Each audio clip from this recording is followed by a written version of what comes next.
Consciousness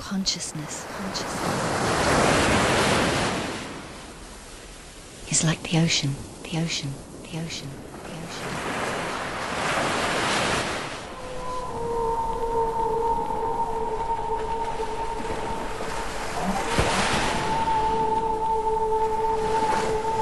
H2O network, purveyors of passion, seeking to expand human consciousness from the deep depths of the universe of your soul.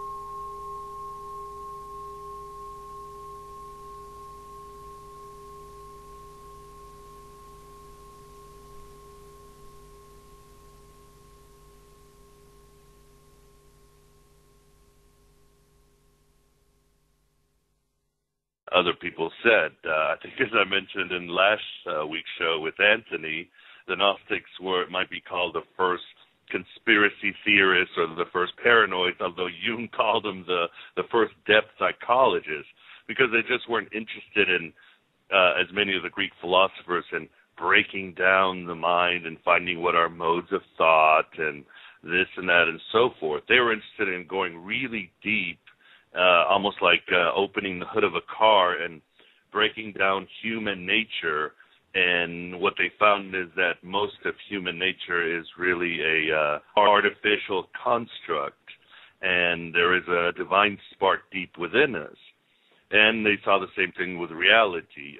Obviously, the Neoplatonists, the Egyptian magicians, Buddhist shamans, and so forth, saw the universe as this layered place with different dimensions or levels of divinity. The Gnostics saw this as a more hostile place where these layers were guarded by archons, or as we talked in our last show, we could use the analogy of the Matrix. There were these agents who were always out there trying to make us fall asleep.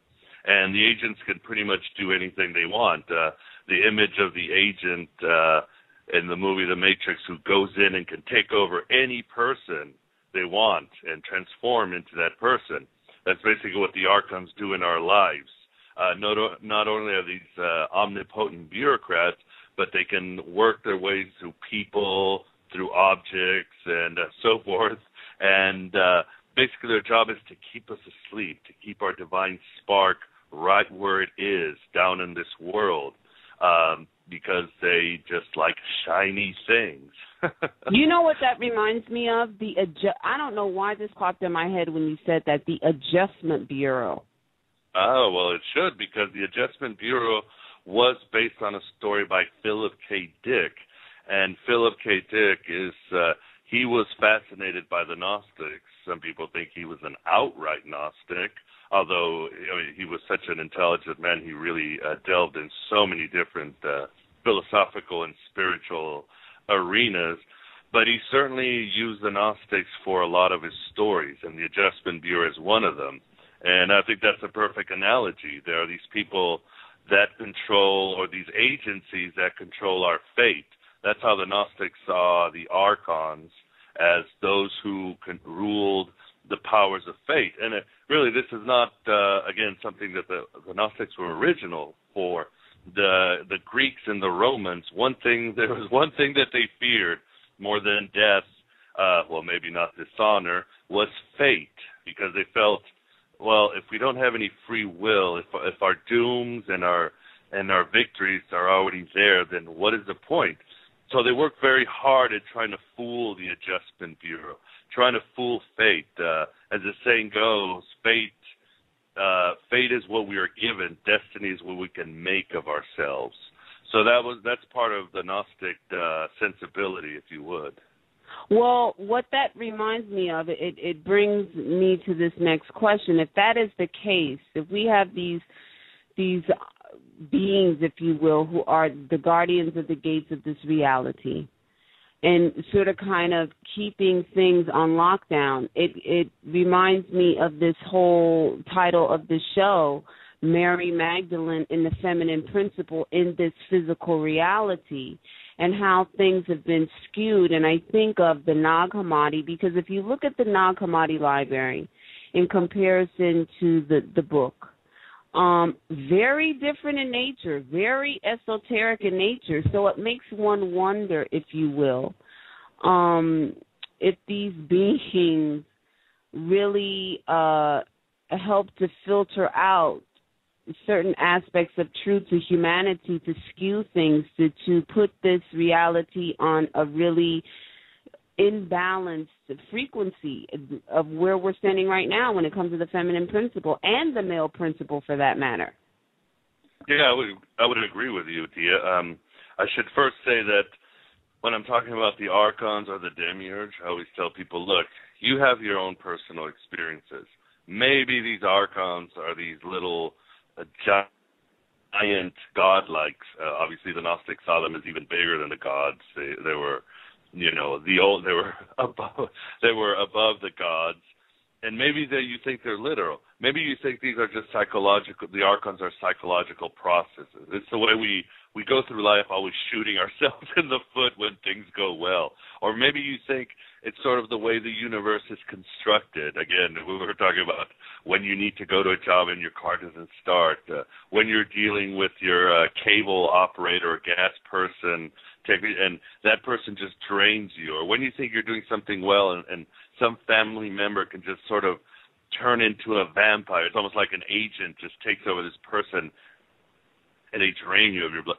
Take it as it works for you. I kind of like to mix and match because obviously I have experienced supernatural things. I have dealt with spirits, but sometimes I just see, to me, the universe is just a mechanism that was created to keep us down, and I don't judge it as either good or evil. And yes, one of the tools of the archons, and again, please take this as metaphorically or literally as you feel, is to, what you might say, shunt away the divine feminine that was very important to the ancients. And she was definitely important to the Gnostics in myriad ways. Obviously, one of the central myths to the Gnostics is the fall of Sofia. She, when the divine mind begins to think itself and to become self-aware and describe itself, it comes with these groups called the Aeons, which are kind of like the circuitry or modes of thought of the divine mind. And in their mythopoetic description, Sofia is considered, you might say, the last Aeon. And she falls for various reasons. Some say she reached out to the ultimate light. Some say she wanted to create something similar to the ultimate mother and father who created this divine mind. And she ends up falling out into the kenoma, which is the Greek for emptiness. Some Gnostics called it the chaos. And she gives birth to what we know as the Old Testament God. Some call him Yaldabaoth, some have called him Samael, which the Kabbalah took as sort of their own version of Satan. Some call him Saklas, which means childish God. And this God made the famous line, which we do all the time if you want to equate this demiurge or this Yaldabaoth or Jehovah with the ego. And he goes, I am the only God. There is no God but me. I am a jealous God. Because we're all creating our own little worlds, and we all think we're the perfect creators and manipulators of our realities. But like the demiurge of the Gnostics, we are all creating these artificial and failed concepts that come crashing down on us. And that is the one of the centerpieces of the feminine divine. And I do have a problem when Gnostics call her a goddess because A, she's an Aeon, B, she is a mythological character who really represents what happened to us, and it might represent what happened to the universe. Again, I'll let you have your own gnosis and decide for yourself. And the other thing is that the Gnostics never had any prayers or orations or anything to her, except I think in one scripture, the Acts of Thomas, where there's a brief prayer to Sofia. But in the story, Sofia is the one who always prays to the divine mind, the pleroma. She is the one who's always wants to get back to her source. She is a fallen Aeon, a fallen divine being, and she's the one who ends up praying to these things.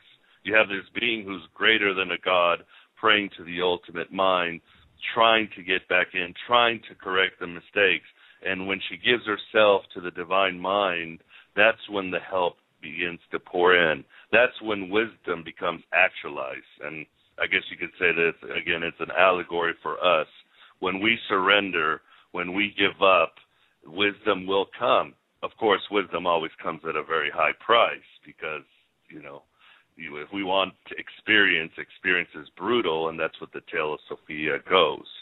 So that, again, she is one of the central feminine characters. And unless you have any questions, we can move on to Mary Magdalene. Well, I do have a question. It sounds like Sofia was the one who, and I may be completely off base, but this is what popped into my head. Did she literally birth chaos or evil upon this physical reality? Is that what you're saying? Again, you always have to keep in mind that the Gnostics were always writing different gospels. Bishop Irenaeus from Lyons would complain that the Gnostics were pumping out different gospels every week, whether they were doing this as a sort of artistic therapy where you kind of, you write a story, like if we wanted to rewrite the story of the Lord of the Rings or something in our own way so we can find something about ourselves, or whether they were having these visions and seeing things, and some of them were tweaking because, after all, once you come down into your body, you're going to have a different interpretation. We all see God a different way, and it's impossible not to. So you have to keep in mind there are many variations. To some Gnostics, when she fell, there was already the chaos, and she gives her passions, her anguish at falling into the chaos. People call this the Passion of Sophia, which the Gnostics saw as far more important as the Passion of Christ. And she is in such a state of hysteria that her emotions literally create matter. And it is her son, the demiurge, when some say it's almost like an abortion.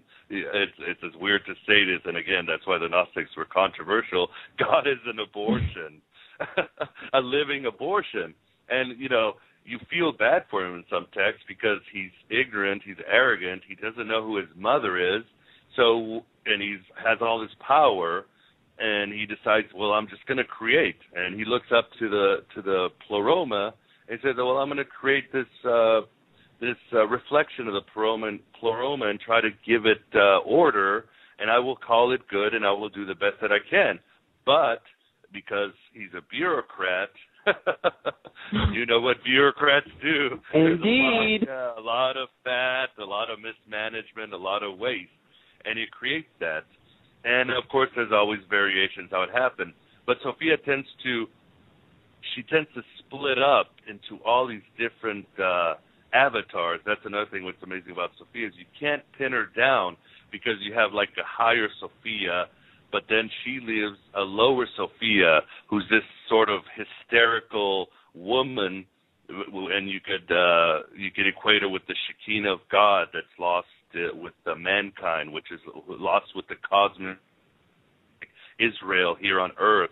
If you go to Kabbalistic systems, you have this lost, and some call her a whore, because in ancient times, don't take this too literally, a whore meant a lost soul. That's what it meant. And she is this hysterical whore who often goes into these kind of cloak and dagger, plotting with her own son, plotting against her own son in this sort of warfare. And she splits up. One of her avatars is Eve. And for many years, archaeology and scholarship showed us that Eve was actually superior to Adam. She was actually the, you might say, incarnate feminine divine principle in matter. And when they found the Nag Hammadi when they found the Nag Hammadi library, they said, wow, that's what the Gnostics are exactly saying. Eve is the one who teaches Adam about the nature of the world and gives him his spirit and helps him fight the Archons, although eventually it becomes almost a losing proposition in many of their mythologies.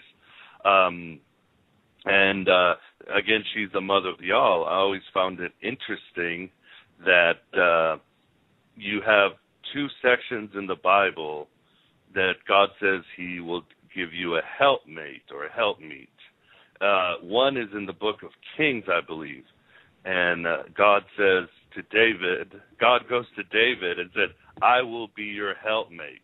In other words, God is putting himself almost at the equal level or lower level to David in order to help David be the best king he can. Obviously, David is human and fails and so forth. Now, when God says to Adam, I will give you a helpmate, again, he's putting almost a divine being to help Adam be the best that he can on an equal level. I know I said lower level, but he's basically saying I'm giving you this powerful presence to help you out. So I always thought that's a very interesting thing. I hope I'm not talking too fast. No. My brain going, I start like rambling on, and I don't want to lose your listeners too quickly. No. There are people in the chat room, and Philip in the chat room says, hey, talk about the two Sofias. Sofia within the Pomora and Sofia, the one that was expelled. Nobody seems to talk about Sofia within the Pomora after her kid gets dumped. Yeah. Oh, well, hi, Phil. I hope it's my friend Phil.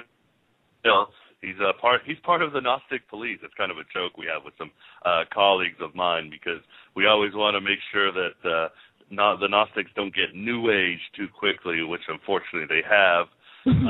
So we're trying to put a stop to that. But yes, in the Valentinian school, this is by Valentinus, and even the church fathers said Valentinus came in second place. He could have been Pope.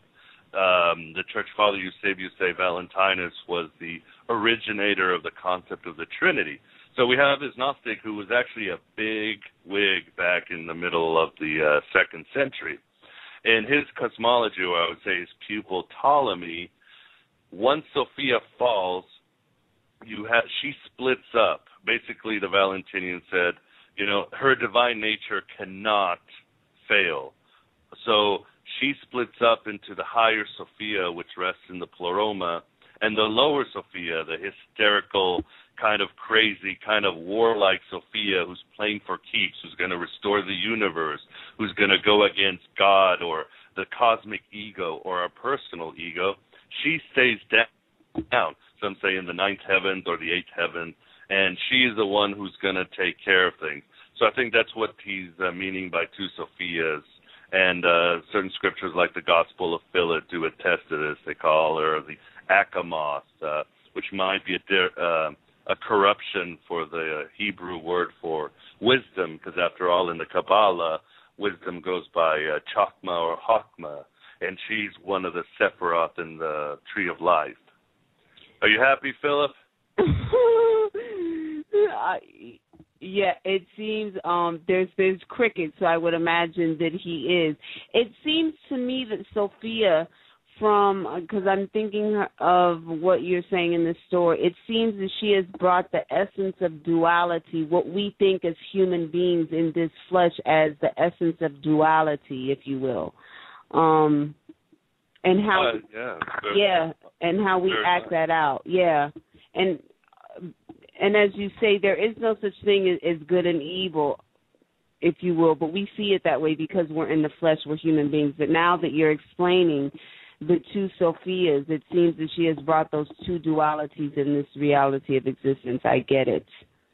Oh, yes. I mean, the Gnostics, the Valentinians especially, were very much into St. Paul, and they came up with these radical interpretations from the letters of Paul. I mean, they came out with these great grand cosmologies, these almost space operas, just on a couple of sentences that Paul might say on this or that. And actually, that's a very Jewish thing to do. If you read the Zohar, some rabbi will write 20 pages on one single line in the Torah. It was a normal thing to do.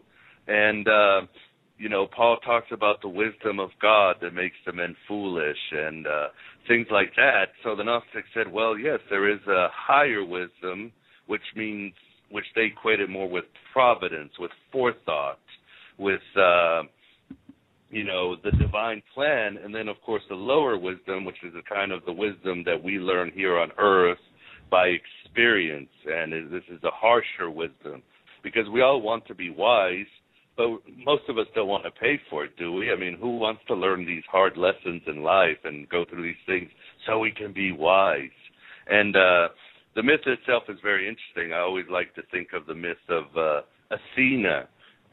If you know the story, Zeus, how Athena was born, was Zeus, I think he ate somebody he didn't like. I forget if it was the Titan or another goddess. And she happened to be pregnant, and from his head he gets a headache, and suddenly Athena sprouts out in full armor, ready to go to war. I see her as the lower Sofia, the Achamoth.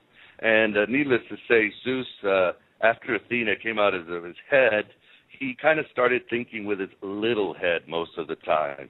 So we know what happens when God loses his wisdom. Now the eternal question is, how can the wisdom of God fail? If all things fail with the divine mind, aren't we screwed? And the answer is yes.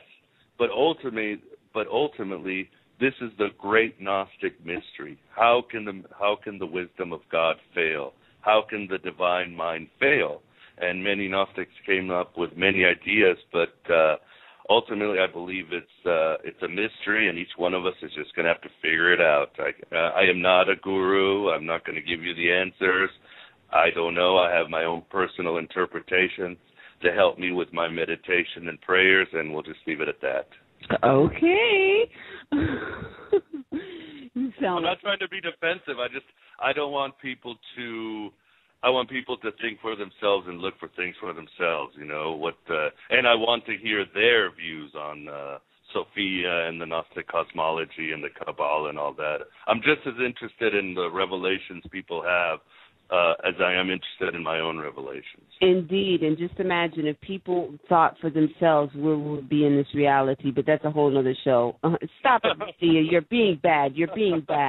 Now, I have a question to ask you. Now, you said that the Gnostics also believed in experience here on this plane. Well, I have a question. Does this not include the other dimensions, if you will, above this plane? And what I mean by this is the dream time. I have tons of experience, esoteric experience that is not here hovering on this planet. It's in the ethers, and they are just as real as they are in this, what we call the illusion. So would that be included when you say experience? Because I've had magnificent experience to truth in reality, if you will, that deals with the material, but it's just not experienced in this, what we call the conscious. Does it include that as well? Oh, yes, it certainly would too, because once again, and I don't want to say that this is completely original by the Gnostics, although the Gnostics took a much more edgy, hardcore view to things, much more urgent view. But yeah, the universe was split into different heavens and dimensions, and they equated them with the 7 planets, although certain Gnostic scriptures just break it down into these elaborate Byzantine Baroque cosmologies or structures of the universe, structures of reality. It's grand. And these seem to be, and you could also include the Neoplatonists or the Egyptian Book of the Dead, more than just their fancies or liturgy for the dead, the rise of the soul. These are actually maps of the entire reality that, with certain invocations or prayers or meditations, we can take these, you might say, astral journeys that will, in hope, will make us, as the Valentinians or the Gospel of Philip say, will make us Christ before we die. I love this attitude you have with the Hermetics, the pagan Gnostics, who said to know the one, you have to experience the all. In other words, they're saying you have to know yourself. And when I say know yourself, I don't mean like, gee, Miguel, you're kind of codependent and you're a Taurus, or gee, Miguel, you have a problem with patience and you need to have more affirmation. No, I mean, you have to know yourself at every point in time in history, at every place that you are at once. You have to know the universe as best as you can, the material, the immaterial. Once you have studied this, once you have experienced it, taken these journeys as far as you can, then you can see everything as one. But until then, you're just sort of, you're just kind of, against the wind. You're sort of shadow boxing, and that's all you're doing. But again, I love that saying, to know the one, you have to know the all. Indeed. And I just don't believe in conceptualizing the spiritual, not having experience. I mean, that's the meat of why we're here, to experience this physical reality, but also to use our spiritual tools, if you will, to get further information from the ethers. Like that's the juiciest part of being in this reality to me. So when you were talking about experience here on the physical earth, I was wondering if it included all of those other ethers. But of course, I'm talking to a Gnostic. I should figure that it does. Now, of course, I'm going to ask you about the girl Mary Magdalene, because she is just, when you talk about Mary Magdalene in the traditional quote unquote view of Christianity, not so nice. What is and you know where I'm going, I'm not going to say it, but what is the Gnostic view of Mary Magdalene? Because I really believe that she was actually Jesus' wife and she was an apostle, but that's a whole, that's a whole nother ball of wax. Well, I would certainly agree, especially when you look at the brilliant work of Karen King or Jane Schauberg, which I highly recommend, that yes, she was probably an apostle, possibly the main apostle of Jesus. Not only that, but there might have been an actual Marian following, a splinter group. Well, you can't say splinter group because Christianity was all splintered in the first century, no matter what the party line tells you. But there was a Marian following. There were those who were reading and taking authority from the Gospel of Mary and some of the places where she appears. And the Gnostics definitely saw her in a very different light than what has been put in the Bible, or what got into the Bible, and what has been written through her by Christian historians. Now, the part I would disagree in a sense is that her and Jesus were married. I don't see, or I am in no position to make that assertion, because I don't see any, we might say, conclusive evidence. I don't think it's any of our business, but I do see that sort of, what they did, they did. What's important is that the two were standing side by side, and in a sort of way, they do represent the what the Gnostics would call the Aeon Christ and the Aeon Sophia, this sort of the divine reason and the divine wisdom standing together, trying to get the world in balance. Because in the Gnostics text, the Aeon Christ often helps the Aeon Sophia, although in another Gnostic text, Sophia takes this form called the primordic trimorphic pretenoia, and she goes down and rescues Jesus. So the Gnostics were always changing these roles, and sometimes they were changing genders, right in the middle of the text, because they just wanted to do that. There were, some sort of beatniks or, postmodern writers, but back in the classic times. But I don't see, and I don't subscribe to the idea that Mary and Jesus were ever married, but I do subscribe to the idea that she is given huge prominence in the Gnostic scriptures, in many of the texts, like Dialogue of the Savior, the Pistis Sophia, the Gospel of Philip, the Gospel of Thomas. She is seen as not only the one who is there with the apostles asking the questions and making assertions, but she's seen the one who comes with the biggest insight. There is a famous, well, not famous, but I think it's famous, scripture called the Dialogue of the Savior. And Jesus basically tells us, Mary, you are the woman who understands the all. You are the woman who has true gnosis, who really gets the entirety of creation. And so she's giving an amazing prominence in the Acts of Philip, and that's not even in the Nag Hammadi library.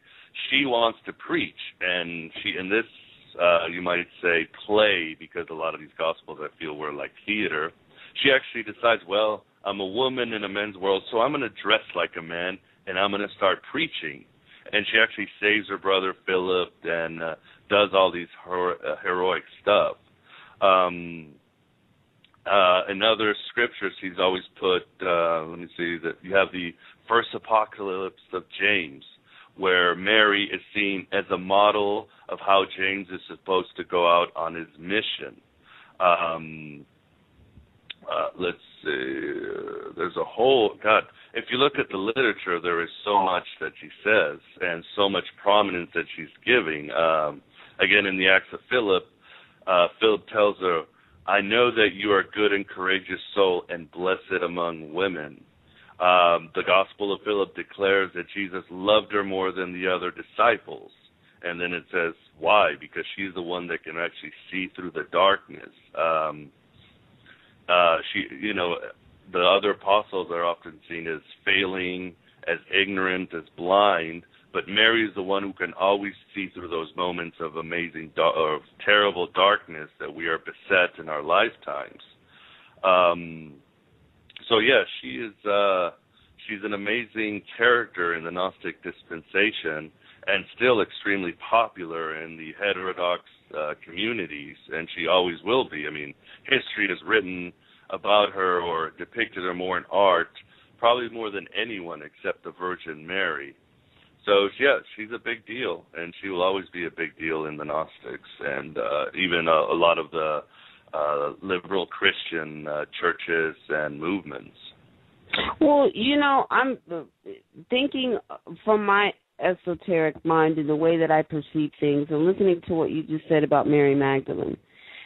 Is it probable to say the reason why, and this is what I'm about to say is from a feminine perspective because I'm a woman and I have a womb.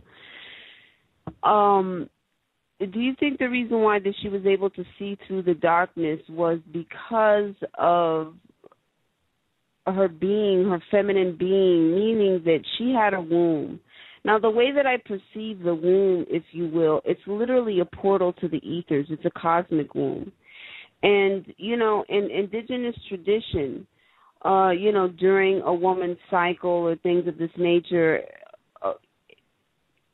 it's just a very sacred time, if you will. And even when a woman is not on that point of time, that cycle, it channels information. You understand what I'm saying? It gives you, it's really hard to describe, but basically it gives you information, the feminine principle, if you will, information that the male energy is privy to but not privy to, if you will. So in essence, I guess what I'm really alluding to is because of the energy that she represented and was, do you think that was a variable in her being able to see through the murk, if you will, because she had information to the higher information, if you will.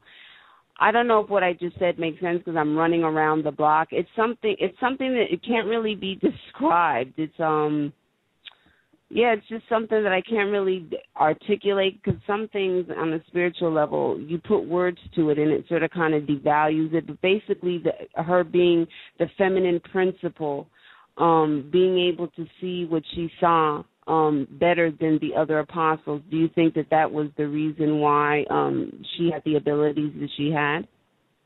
I think you can draw that conclusion. I don't see why not. I mean, after all, you do have, again, you have Sofia, divine wisdom, that needs to be coupled with divine reason, which the Gnostics represented as Jesus or the Logos. Mm-hmm. Then as the avatars go down, you have Thunder, the perfect mind, and you have Eve. And these represent the feminine powers, the active feminine powers, the givers of life, but also the destroyers of life, the amazing wisdom you can get, but also the unpredictable reaction and power that you can get from this. But I think the lesson when you really get down to Mary Magdalene is that I don't think we're talking about somebody who was prestigious because she was a woman. She was important because she was really that full of gnosis. She was really the one who got the teachings of Jesus and was able to impart them to others to better. It's almost like they're saying, don't look at her gender. Look past her gender. The gender is not important. Mary Magdalene is who she is because she's Mary Magdalene, and that's why she's important. Well, the reason why I mentioned that is because in this existence of reality here on the planet, in the ethers, there is this sense of duality. It's like a paradox. And here on Earth, because we have been bamboozled into thinking that we are separated, there had to be the energy of the feminine. Do you understand what I'm saying?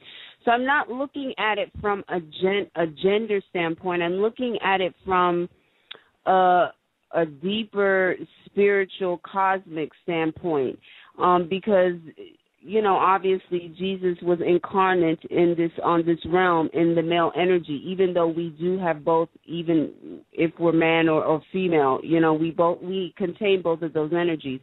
But in order for things to be truly understood on the physical plane of existence, if you will, there had to be the opposite archetype, that duality, in order for things to sort of kind of filter in and to be understood in a more complete way. Do you understand what I'm saying?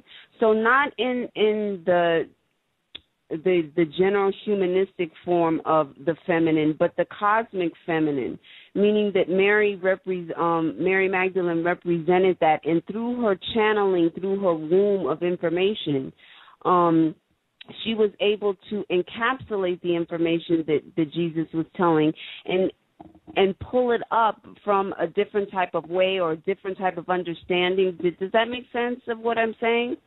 Yeah, I think it does, Dia, because you might not see it through how the interaction of Jesus and Mary and how Mary is represented, but you do see it by how she is opposed so often by many of the male disciples. I mean, they seem to be representing the rise of the patriarchal dispensation.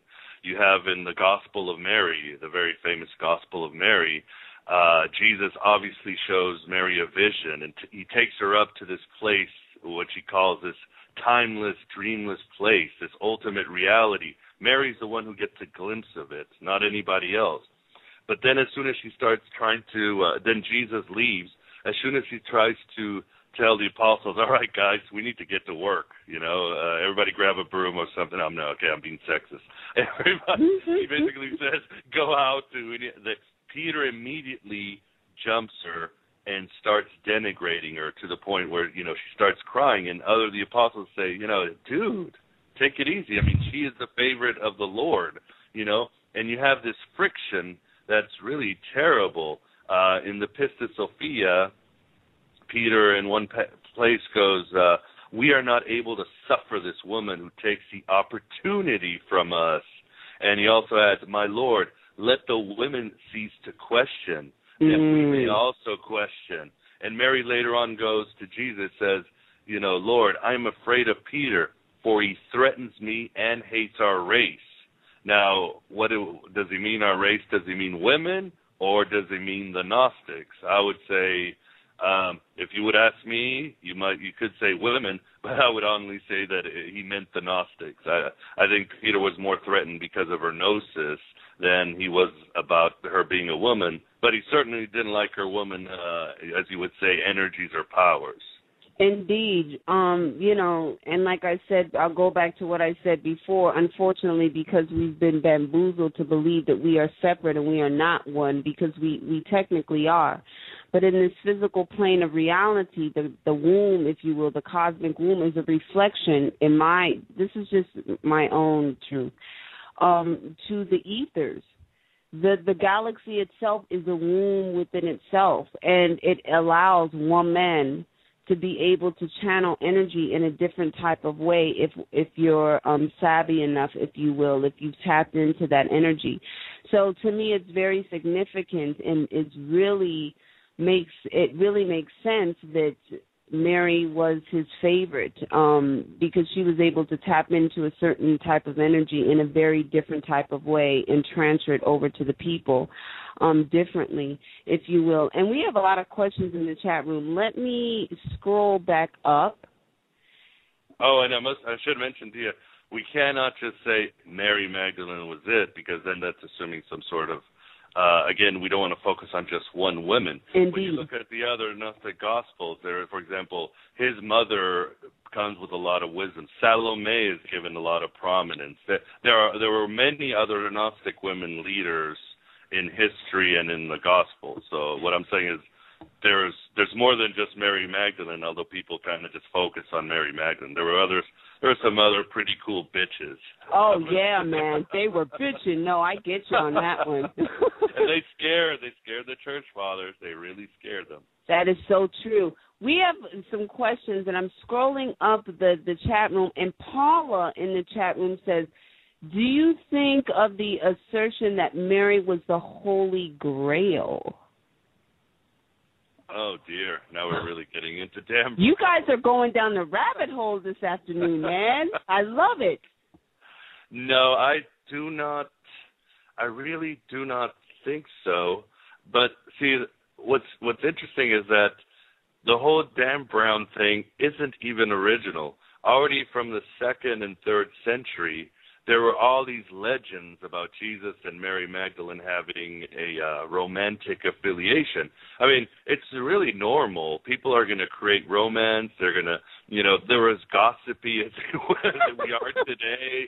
So there were all these strange things. There's one called the question of, I think it's called the Question of Mary. And we're talking in the 4th century, according to the church father Epiphanius. Jesus asked Mary to come with him up to the Mount of Olives. And Mary's like, ooh, maybe this is it. Maybe I'll get my first kiss. So they go up there, and Jesus pulls out of his own rib a woman, this hot woman, and starts having sex with her in front of Mary. And Mary is suddenly completely heartbroken and starts weeping, and she's just, besides herself. It's like, man, you're just cheating on me, I thought experimenting in college was over. This is not what I want, And so these are just one of many stories that were already out there in the 3rd, 4th century, and these stories spread through Western Europe. And yes, there were already stories of Mary making it to France. There were stories that she had children, and these stories sort of evolved and spread out and were changed and rewritten. So to say that Mary Magdalene is the Holy Grail it's very hard, because you're dealing with a huge, gigantic body of literature with huge amounts of different stories.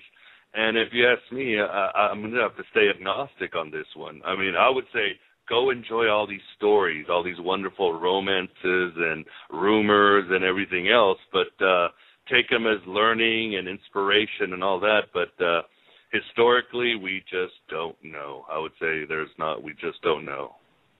I guess people are just surprised, and I'm going to hell for saying this, that someone like Jesus could come here and not get his groove on. I mean, he was the man. He was everybody's homeboy, you know what I mean? Oh, God, I can't believe I just said that. But it's true, you want to think these things, if you will, for some people. And, but the fact of the matter is no one really knows. These are all speculation, I guess. You just never know. I mean, you have to go by what you have in front of you. And the rest is you're going to have to fill in the blanks. I mean, it's not It's not that uncommon, even in Judaism, now that we found more scholarship on the Essenes and others, Christianity, even in the pagan traditions, that men and women would become ascetic, encratic. They were simply saying, look, I am devoting my life to God, so therefore I don't have time for sex. I don't have time for a family. Even St. Paul in his letter says, look, I'd rather you guys not stay married or hook up with anybody and just go out and spread the gospel. But if you can't keep it in your pants, fine, go ahead and get married and we'll figure things out. That was kind of the Gnostic attitude throughout history. So it wasn't that rare that would happen, and we really can't. There's not enough evidence. There is this book by Jeff Krippel called The Serpent's Gift, and I love Jeff Krippel, a great scholar.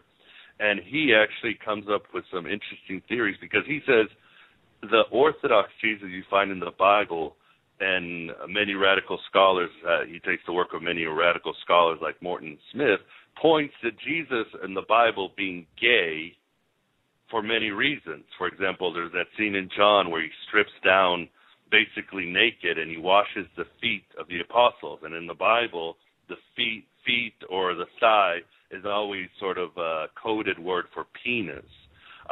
He only hangs out with men, and he does. I mean, there's all this evidence he puts, but then you look at the Gnostic Jesus, and you go. He says, well, the Gnostic Jesus was a stud.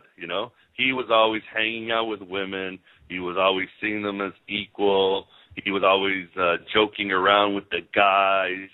He'd smile, and we have two pictures of Jesus, and I always thought that's a very radical thing to say. But when you start looking at the Gnostic versus the Orthodox Gospels, it starts making sense. So if you want to draw conclusions that Jesus was either married or celibate, well, you might as well draw the conclusion that it's possibly that he was gay or that the writers who wrote him were gay, especially the Gospel of John. Woo! I'm going to get some hate mail now. Ooh, I love it. No, I'm just kidding. I'm so bad. We have another question in the chat room, and I'm scrolling up because it was before, and Luke asked it, and he said, he made a comment, and he said, I don't understand why some Gnostics or Gnostics have a problem with duality. Like he never understood that. Well, I would certainly agree with Luke that I do not understand it, and that's been a big, you might say, problem with modern Gnosticism. The Gnostics were certainly dualists. Now, I don't mean that they believed really that there were two equal opposing gods like the Zoroastrians and so forth. They believed that the flesh was in one place and the spirit was in another, or that the flesh and the spirit were intermingled, but ultimately they were allergic to each other, and ultimately, whether you had the harsh view of matter like the Christian Gnostics or the more Middicate view of the Hermetics, who actually saw nature as really, they saw it in a very much benign way, ultimately the spirit has to go up and matter has to stay down. There's never going to be any reconciliation between the two. And I would, of course, agree with Luke because after 2,000 years, man is still as uncomfortable with his surroundings as he ever is. There are, of course, obviously exceptions, Aborigine tribes or American Indians, but these exceptions tend to get killed off by the rest of the human race. So man is never going to be comfortable in his own skin. I mean, we are really alien to this world. We are really never comfortable or part of the environment, and we can't help changing our environment around us. And I always like to say, and I get into debates with non-dualists and pantheists because, they go, well, God is everything. And I tell them something, what? So you're going to tell me that God is in kiddie porn? Are you going to tell me that God is in the screens of some Palestinian woman raped by Israeli soldiers or an Israeli woman raped by Palestinian men? Are you going to tell me God is in a pile of puke? I mean, I would say that there are certain places that God is not there or that his essence is very, very diluted. So that's a big debate that has happened. But in ancient times, the duality of spirit matter was not really a problem. I mean, they lived in a Platonic world, and it was Plato himself who said, there is matter down here and there's a spirit up here, and these things need to sort of be separated if we are really going to get anywhere. And it's very controversial in the esoteric and heterodox and occult circles, because everybody's been sort of conditioned that God is in everything. We are God. And I usually tell them, even in this weekend show, I went off and I said, okay, finally, the New Agers got what they wanted. The diluted Eastern religions got what they wanted. Yes, we are all God. There are 7 billion gods on this world with 7 billion creations, and we're all separated by universes. And then somebody will come and say, we are all one. And I said, oh, we are? Okay, so if we're all one, who makes the rules about what this one does and believes and what direction? Somebody has to make the rules if we are all one. I don't see us all thinking in one direction. I don't see this cosmic consciousness. So, again, I do agree with Luke that the Gnostics were certainly dualists, just like the early Christians, just like many of the pagan religions or some of the Kabbalah schools.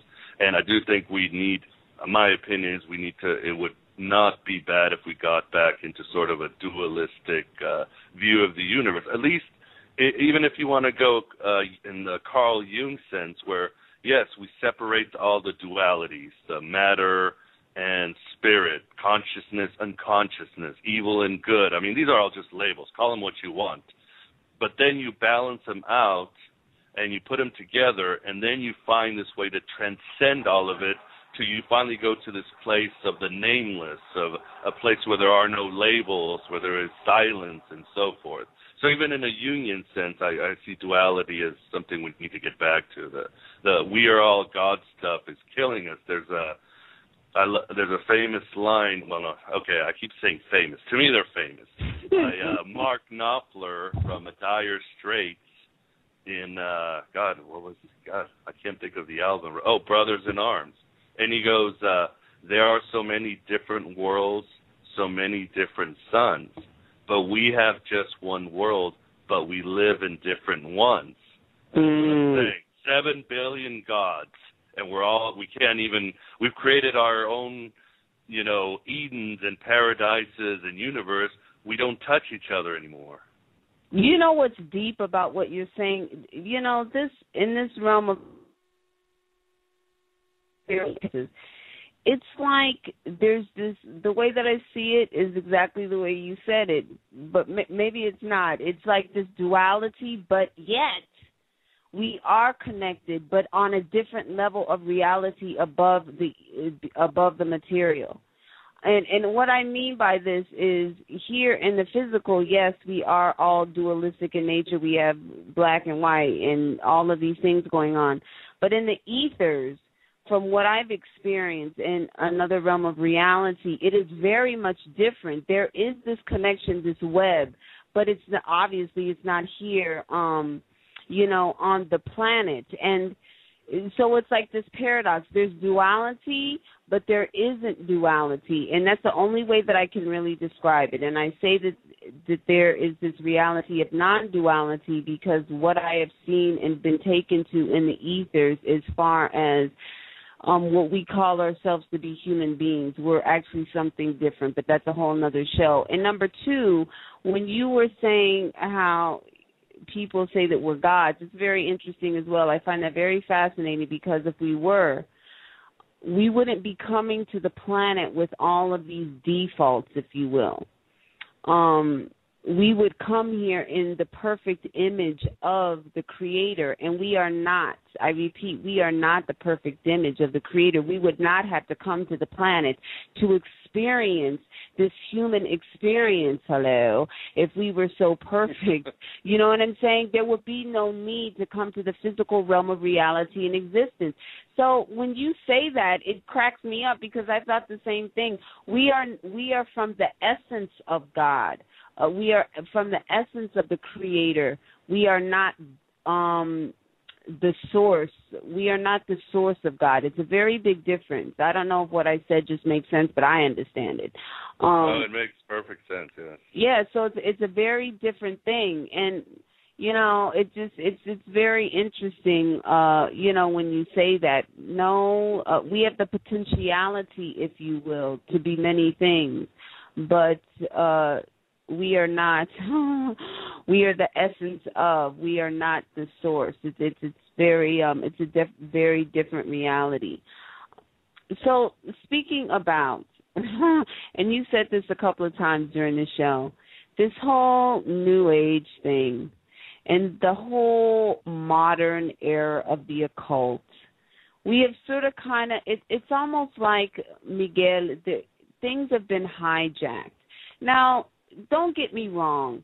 The whole New Age thing is basically, from my perspective, taking from the ancient, except it's the watered-down, gooey version of, you know, ice cream. It's not really ice cream, but it's like this watered-down, you know, it's ice milk, okay? Is that where you see us going? Is that why you made the comment, we're not on the right path, we're going in a different direction? Is that what you're seeing? Because that's what I'm seeing. Yes, I think one of the impetus of goals of Aeon Byte was not only to sort of expose the bigotry and the literalism and the oppression of certain parts of certain religions, but it was also to expose that the New Age movement and the occult movement has become just as evil or dangerous to those who are mystically inclined. Like you said, it takes a lot of the wisdom of the East and the wisdom of the ancients and the wisdom of the pagans, and it not only it dilutes it, it waters it down, but then it repackages in ways that it can sell to the mass consumer, and somebody's getting filthy rich from there. I mean, you have people like Deepak Chopra who has millions of dollars. I mean, Christ and Buddha would throw up if they saw that. I mean, these guys were walking around poor as dirt. It goes completely against any really true spiritual master. I mean, I can't see Gandhi making audio tapes or calendars and all that. I mean, the man lived like a pauper. You know, I can't see Martin Luther King making wonderful, you know, selling millions of books. I mean, these are people who really understood the sacrifice, the dedication, and the struggle that one had to do to reach those higher states of consciousness. And what New Age has done is it's completely destroyed the heterodox movement. I mean, it's basically castrated it. Like I was telling you, I don't think the fundamentalist religions, except to make a few barbs here and there, really, we're not even on their radar screen anymore. They're not, you know, they're going after gays and Muslims and all that. They don't care about us because we become a joke. And I know this makes a lot of people angry, but I think it's important. We really need to gird our loins and take a look at our spiritual things. I mean, spiritual path is meant to be a brutal thing. We look at the stories of Jesus or, you know, the Buddha's temptation, Krishna, I mean, you name it, and these people had to go through a gauntlet to get where they needed to get. Mary Magdalene, the abuse she took. And yet we expect that we expect these truths that just make us feel good and make us feel at peace. And yes, there is a certain amount of peace, or you might say confidence, knowing you're on the right path, but it's going to be, again, a brutal gauntlet once you find the right path. The archons are going to throw everything at you, and you know you're on the right path. When the fundamentalist religions notice you and start throwing things at you, you know you're on the right path. There's the issue of the Gnostic Journal, edited by Andrew Phillips Smith, who's also my publisher for Voices of Gnosticism, has an article by Alan Moore. He is the writer of The Watchmen, The League of Extraordinary Gentlemen, From Hell. These have been made into movies. He's a great comic book, a graphic novel artist, and he's written screenplays. He has an article called Fossil Angels.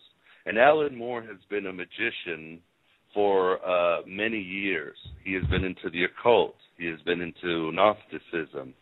And he writes this, like, huge, scathing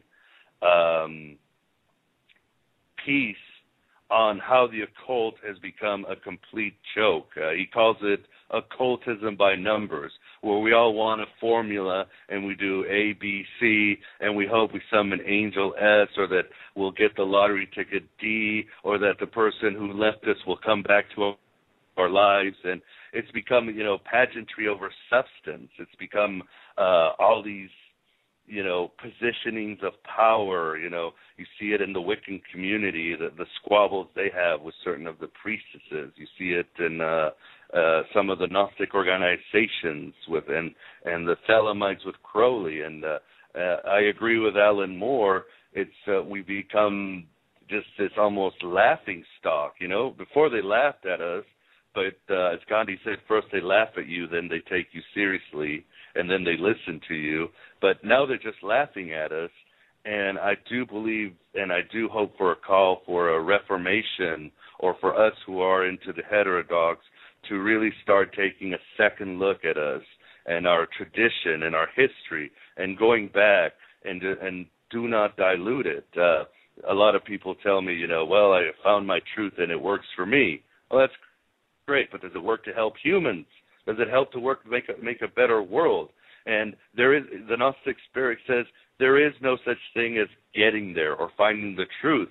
It is an eternal voyage that might take you thousands of lifetimes if you're lucky.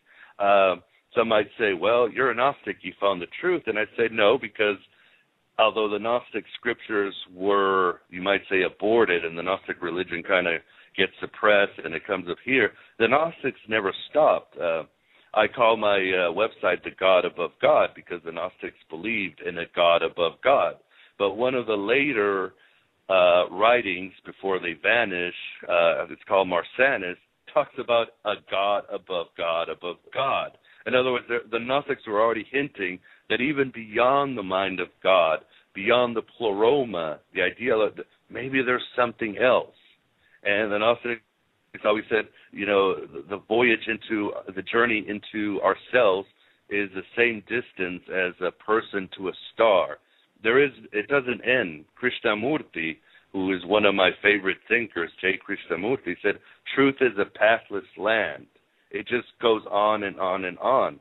So we have to stop being, as you would say, and God knows I'm lazy, That's my wife once I sit in front of the TV or something like that. But we have to be stopping so lazy, taking something that tastes good, like you said. You made the perfect example. You get the crappy whatever gelatin substance at McDonald's and call it ice cream, or you can have the real ice cream. It's I don't know. Don't get me started. I go on huge ranting and ravings on Aeon Byte every week about it, and I get so frustrated because, Alan Moore agreeing with me is basically saying they're going to flick us off their arm, the archons or the fundamentalist religions, without even thinking about it. That's how low we have gone.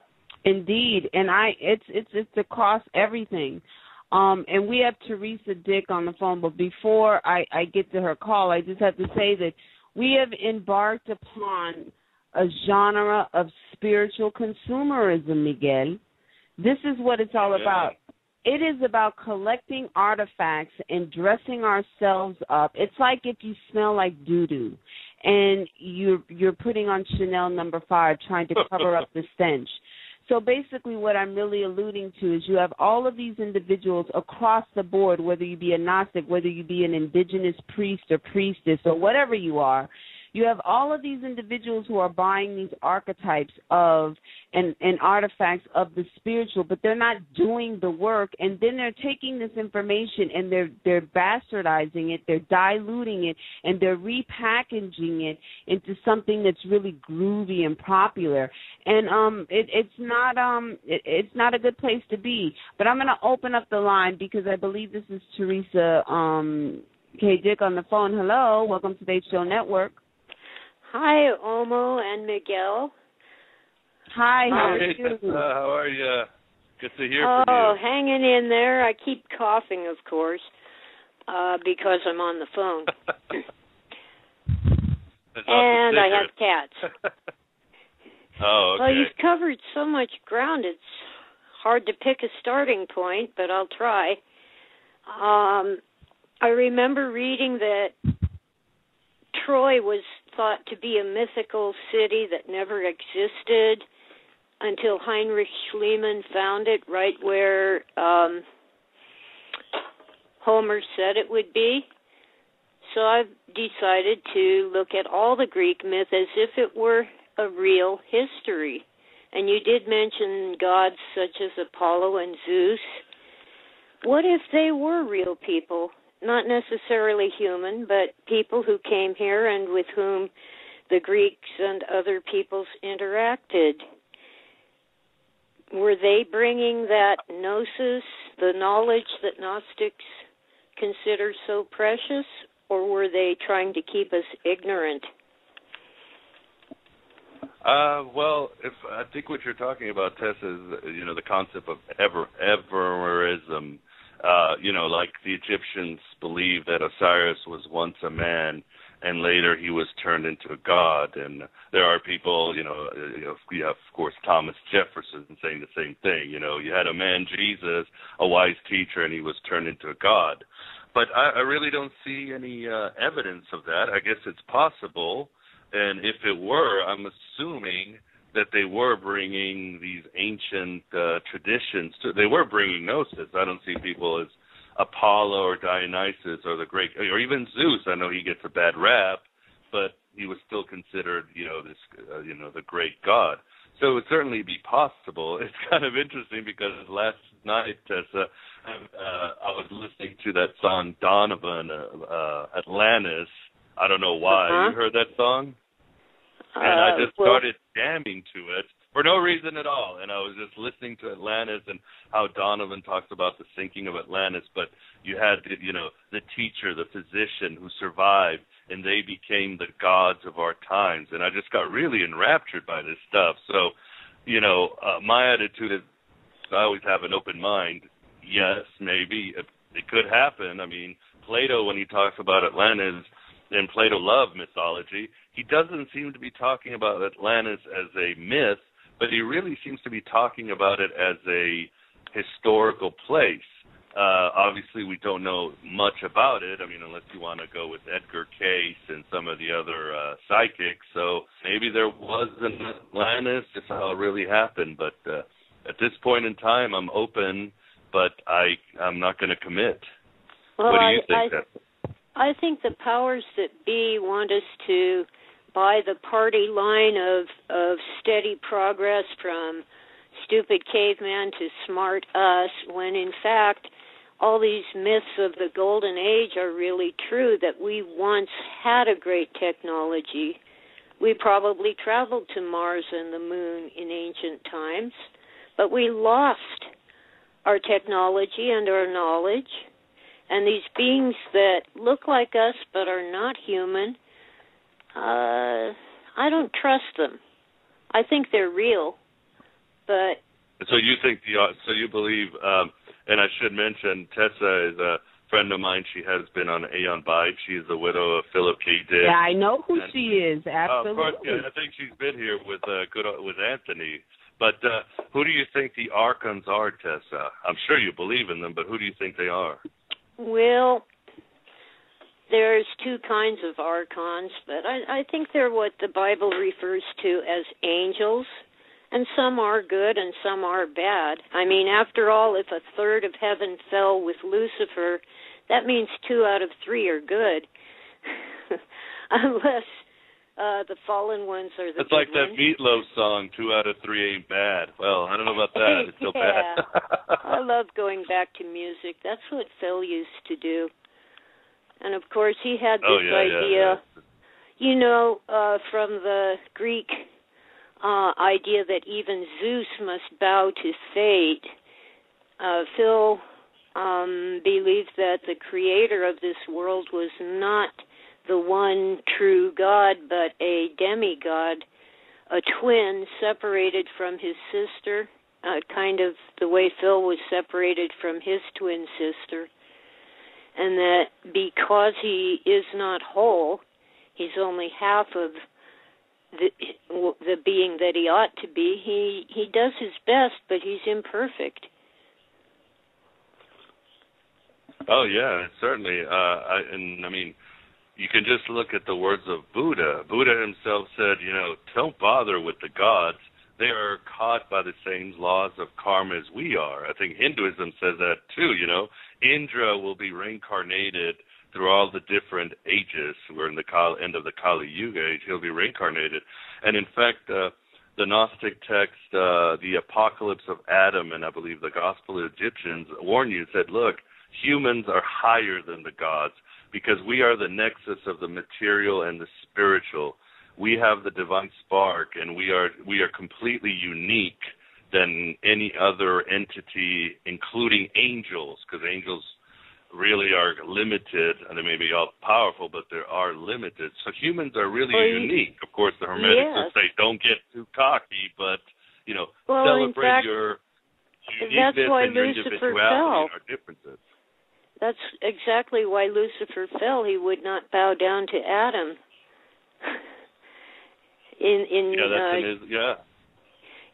God said, look what I have made, and told all the angels to bow down, and all but Lucifer did. And I'm going by Milton, not the Bible. Milton and Jewish tradition.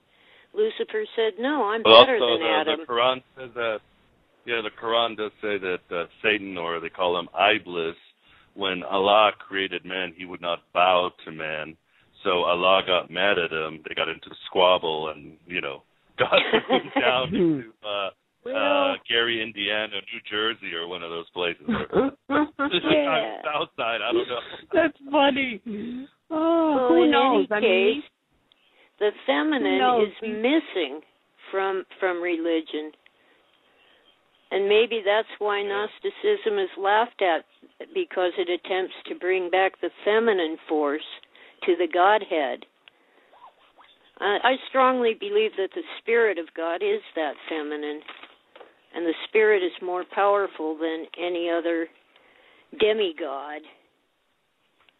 And I would agree with you, and that's sometimes my problem with some of the new age movements is that it's like, here I go quoting songs again. Meet the new boss, same as the old boss.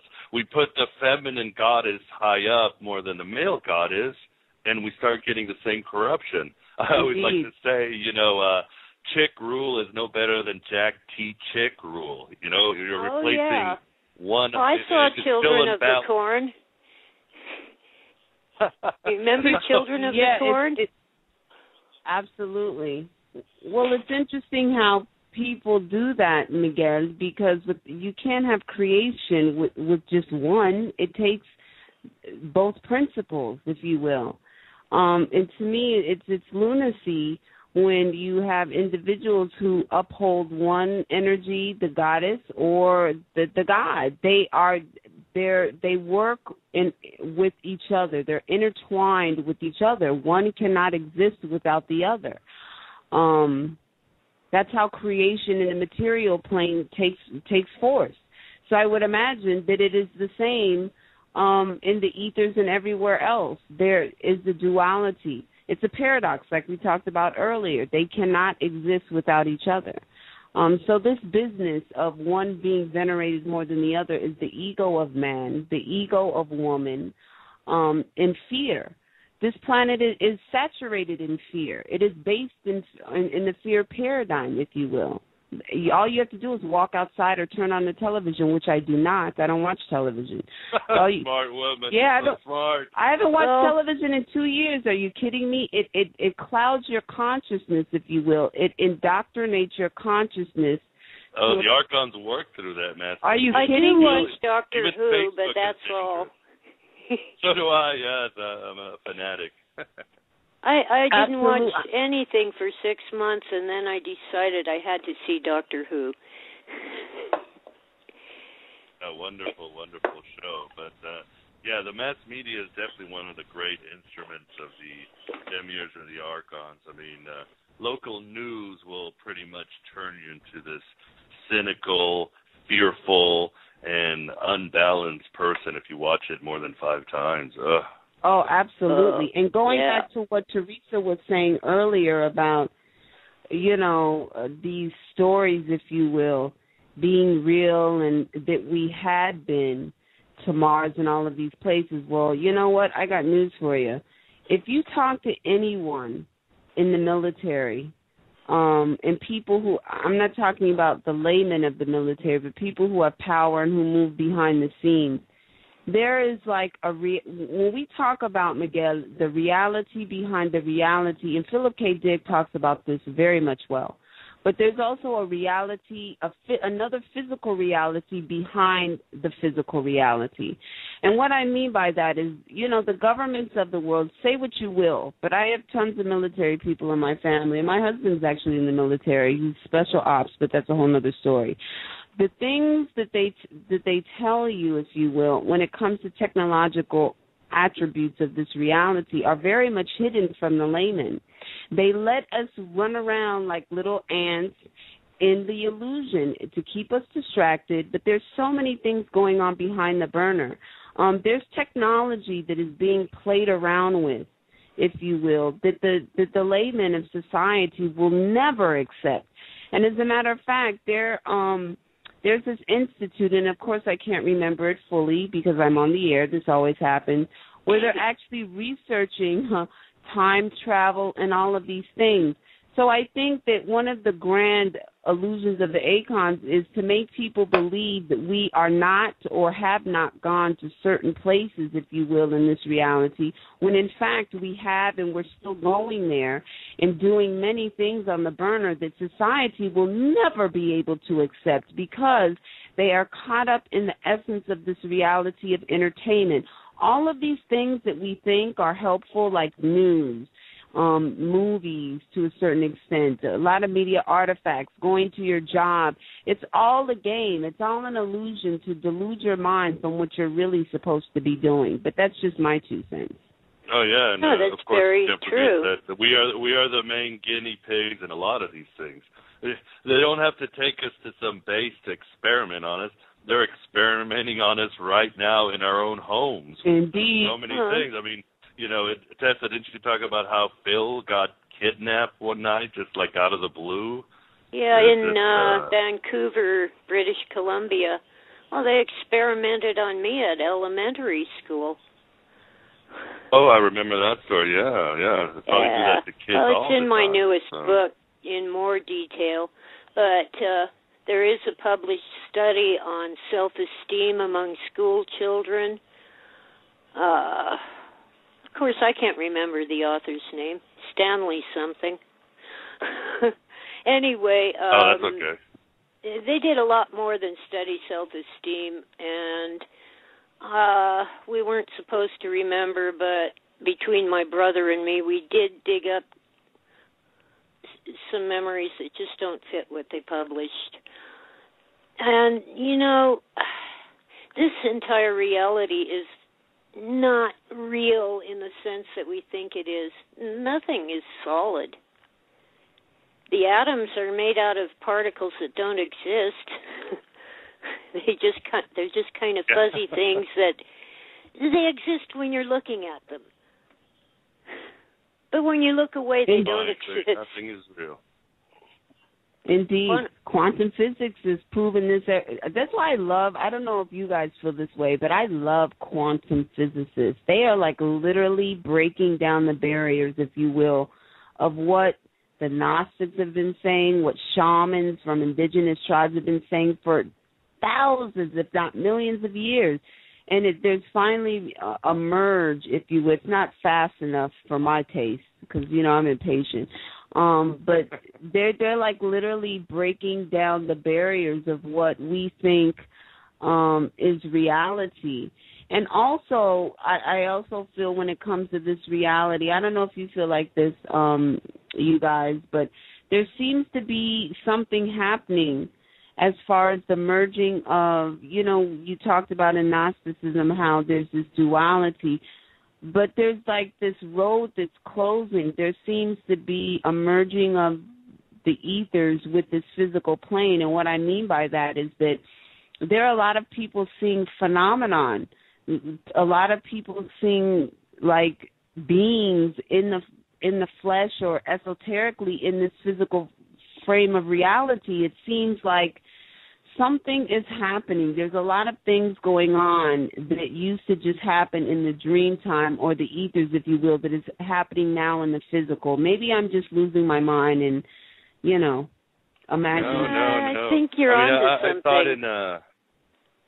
thought in 2009, personally, and I try never to talk about my experiences on the air because they're just experiences and people believe what they want, but I always thought 2009 was really the beginning of another age, as St. Paul said, the birth pangs of the universe, and Philip K. Dick loved to quote that passage. And, all this economic turmoil, I think the reason when you talk to people, it seems everybody knows somebody who's gotten sick, who's dying, who's going through terrible things. I think these are, I don't know if it's the tension, but I think there are forces that are trying to get through and wake us up, but there are also the other forces who are going to work very hard to keep us asleep. So the choice is simple. Will we kind of, as a race, wake up and in our next age, Aquarius, or the end of the Kali Yuga, or the 2000, whatever you want, whatever your mythology is, are we going to be more aware, more compassionate, more egalitarian, or are we going to have another 2,000 years of shit?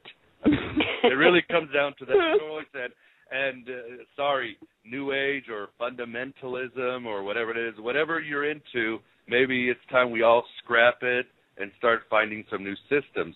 Maybe next time, if you invite me to your show, Dia, I could offer maybe some of my ideas or solutions, and people can take it for it will. And I should mention that my novel Stargazer, even though I wrote it years ago and it's in the second edition, is really prophetic of what we're going through right now. So yes, I'm plugging my book.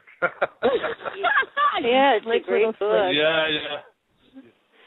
We are in Have you read it, Tessa? Because if not, I'd like to. If you've read it, Tessa, I'd love to send you a copy. If you want to just message me your address, I've never read the whole thing. I've only got reviews and excerpts all over the place. Isn't the internet wonderful?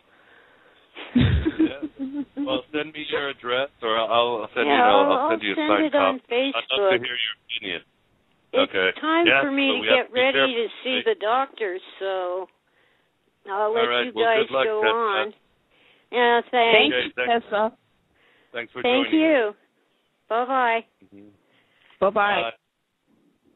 Wow, I cannot believe that Philip K. Dick's wife called. That's so phenomenal. Philip K. Dick is like something else. He just, he makes my brain. He gives me a brain massage. Great modern prophet. But, and I must say this, but Tessa's not only his widow, but she's also an excellent writer on her own. I've read her fiction and some of her books.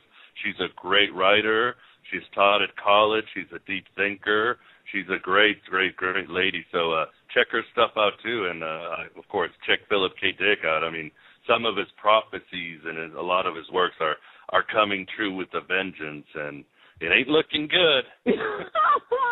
No, sweetie, it sure isn't. And since Tessa called, I know Tessa will probably go back into the archives. Girlfriend, you have got to come back and hang out at the HO Network when we're all online so we can do a powwow and talk about all the things that are going down in the ethers, because you know how we do. We like to blow it up. And, of course, I added a little more time, but I know that I said that we'll be on an hour and a half, and we're going to go because I don't want to go over the time, but because Tessa called in, I just wanted to make sure that she got in everything that she wanted to say. But you most definitely better be coming back here, Miguel. I had such fun. Well, I would love to come back. Like we spoke, I know on Aeon Byte, I often will probably piss off about 5 people, and they'll say, I'll never listen to your show again. But if I can get to one person to find their own truth, to follow their own bliss, to, as I say, write their own gospel and make their own myth, then I don't mind losing all the money I'm losing. I'm not going to sell myself as a New Ager. I hope, well, if you see me driving down the street in a Mercedes or something, go ahead and shoot me, dear. You have my permission.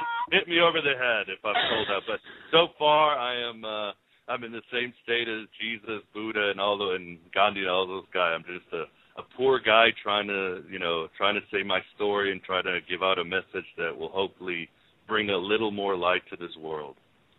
No, I completely understand where you're coming from, and if you get off track and you become a New Ager, then I'll just have to hit you over the head with a brick from New York. Or a fundamental. If I go to any extreme except the wise middle with higher and lower Sofia and Mary Magdalene and all us little outcasts. Yes, if I go to one extreme, also hit me on the head. You know that, and I have a big mouth. I most definitely will reel you back in. I'll throw you a rope. I will throw you a rope, my friend. But no, you have to come hang out again. Your concepts and the way that you think is very fascinating, and I love hearing you speak about these deeper concepts. And these are conversations that we really need to be having now. We need to be sauteing, if you will, in this reality and looking at many different aspects of this reality and the ethers.